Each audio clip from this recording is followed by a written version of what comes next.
It's my honor to have you here on my show. My name is Xinyu from China, and now we can first talk about a little bit about your experience developing the Urus Performante. Yeah, for sure. It's also a pleasure for me to join this interview. Thanks a lot for the invitation.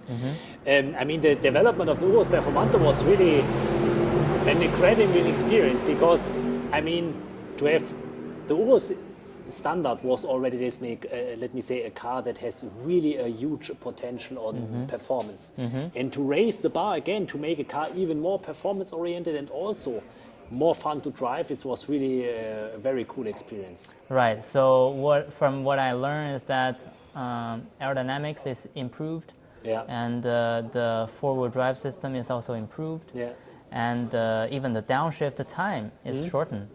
So is it the whole point of developing a track-focused car, or it's not even track, but just the overall experience of owning this car? It's overall experience. Our philosophy, for sure, we always measure ourselves also on track lap times.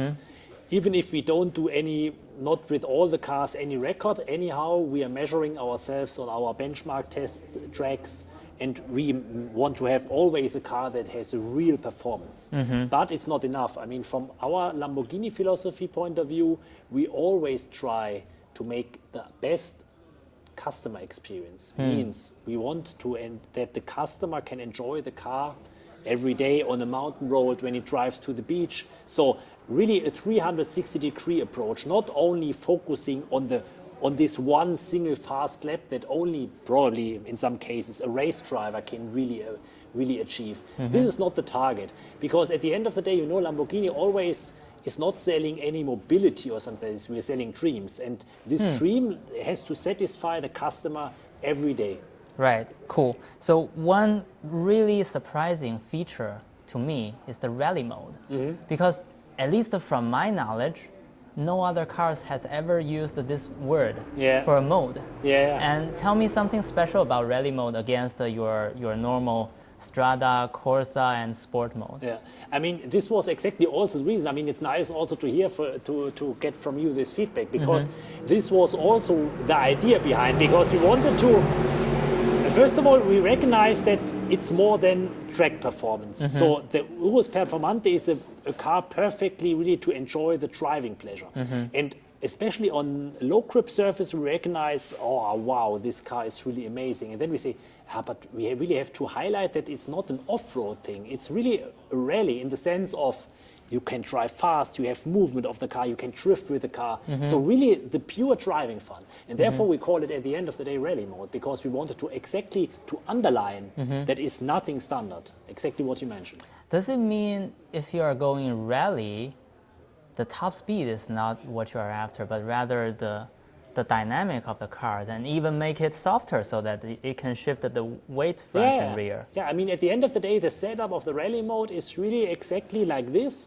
So we wanted to have let me say, to allow the car a little bit more movement, that you can play with the weight distribution at the corner entry, braking, the car is, let me say, is going a little bit down, and then with the impulse on the steering and the reaction of the torque vectoring and the rear wheel steering, you're positioning the car already at the beginning of the corner, and then based on what you mentioned before, on the modification of the four-wheel drive system, we achieve, let me say, a reaction that the car can put really easily down out of the corner, sideways, and you can really dance with the car, because you can change from one angle to the other one. So this is really fun, and this was exactly the intention.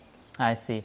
So about the coil spring, this is another finding from me, that usually the car big like this, heavy like this, is usually with air spring. So this car is going from air spring, from the normal Urus to a coil spring. So what's the idea behind? I mean, basically, to be honest, this was really the main pillar. So we started, when we started the discussion about which ingredients we need in our Urus to improve the driving fun.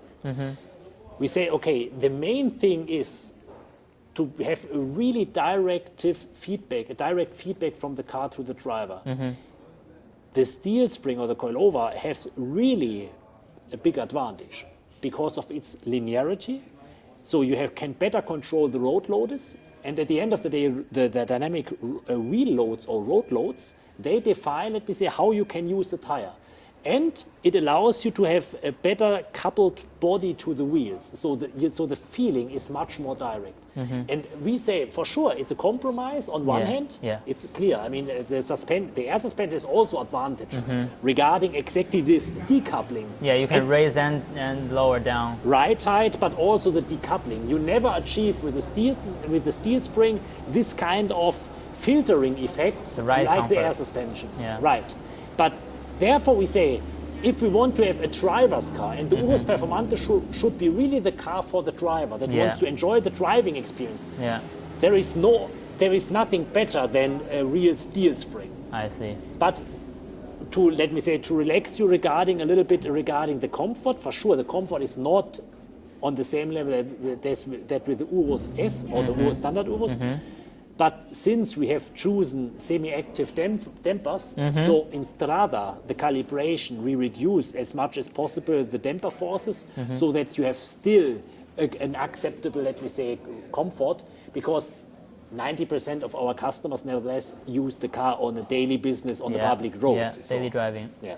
Okay, one last question about the rear wheel steering. Yeah. So my background is chassis electronics, and I'm pretty curious about the concept of using a rear wheel steering in a track-focused car, or driving experience or driver car, because in my opinion this is creating agility to cars, right? But usually what we do is to make it counter turning in the slower region of the speed and make it the same direction turning on the high-speed range. Is it the same in this car?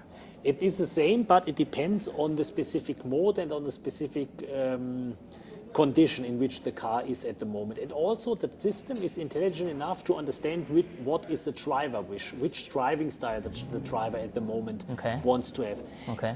I can tell you that for sure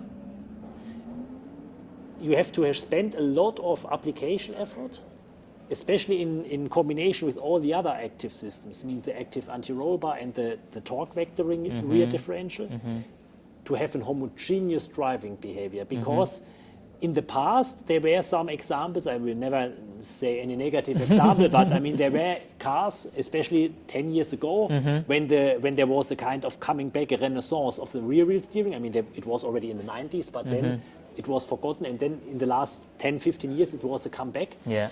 There were some examples where you feel a little bit artificial.